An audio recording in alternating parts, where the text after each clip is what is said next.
Hey there, it's Brandon. Just wanted to send a quick video out on the topic of being prepared and making sure that you guys are doing everything that you can in order to get to where you want to get to and play at levels that you say you want to or aspire to play at. And I think it's important that you really get focused on this because we're now almost in the third week of October and things are starting to roll. And I know once we get into the month of November, I know that for a lot of parents and players, the anxiety for the following season already kicks in. So I wanted to talk to you and really emphasize with you talking about being prepared for the upcoming weeks and being prepared over the next couple days, whether you're in a showcase, a tournament, or even have just one particular game over the weekend, is knowing who you play against.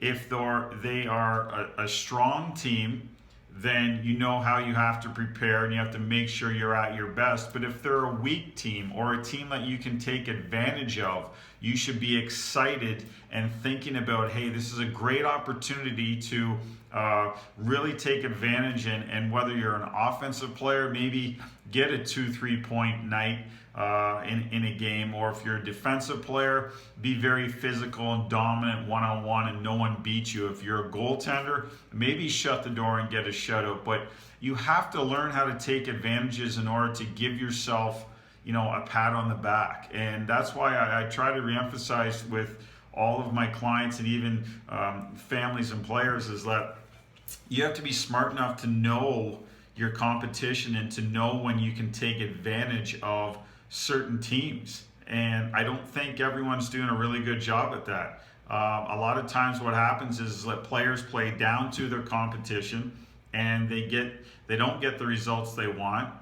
They just waste pretty much an hour and a half or 2 hours of their time, and it gets you nowhere. So when I talk about preparation, it's really knowing. I want you to start to know who you're playing in the next coming weeks. Really study. That's called being prepared and being committed to who you're playing against.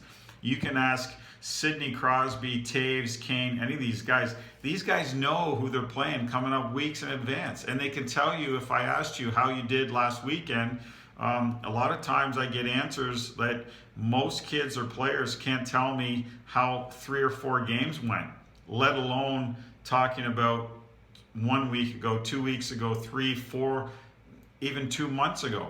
So it's about being committed to the game and being committed to what you're doing and working towards. Number 2, do your work. Do your work. That's part of it. This is not, I'm challenging you to be better, but a lot of people, you're not getting the results you want or not playing at levels you want or with the consistency. You have to do the little things very well. And so each week or each month we focus on things where, hey, it's time to turn it up. You have to do these things. You have to write down after each weekend, write down, say, hey, what went well, what didn't, and then so you can visually look at it and go, hey, I can do a better job in that area. Hey, I wasn't doing this. Or, hey, I need to elevate my game in order to get me to where I want to get to.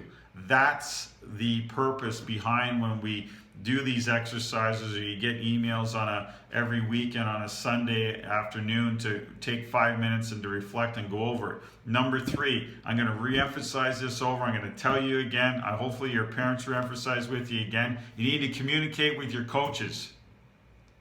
You need to communicate with your coaches. You need to do that on a monthly basis. You need to get feedback. I've reiterated this point how long I've communicated with my clients and players through it the whole time. The number one problem for why kids don't get the results they want is because they do not communicate, and it shows that they don't care.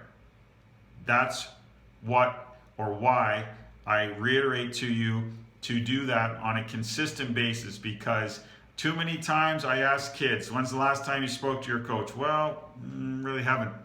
What'd you ask them? Did you get feedback? Not really. It's your career. You're trying to get something out of this month and the next 6, 7 months in order to set yourself up for next year.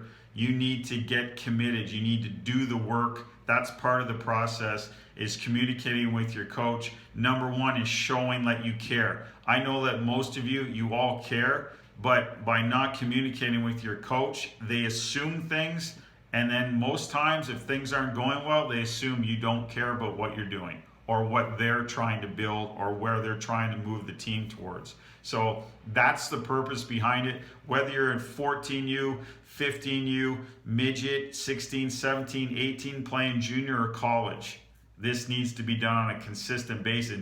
Even at the pro level, this is a number one thing I wish I had did more when I played, was communicate with my coach. So for someone that wants to take this to the next level and take your game, number one, be prepared. Number two, do your work. Number three, communicate with your coaches to know what's expected every week, every month. What's the philosophy? What's the structure? What's expected from you as an individual on a consistent basis? Where do they see you going? Where do they see you need to be at?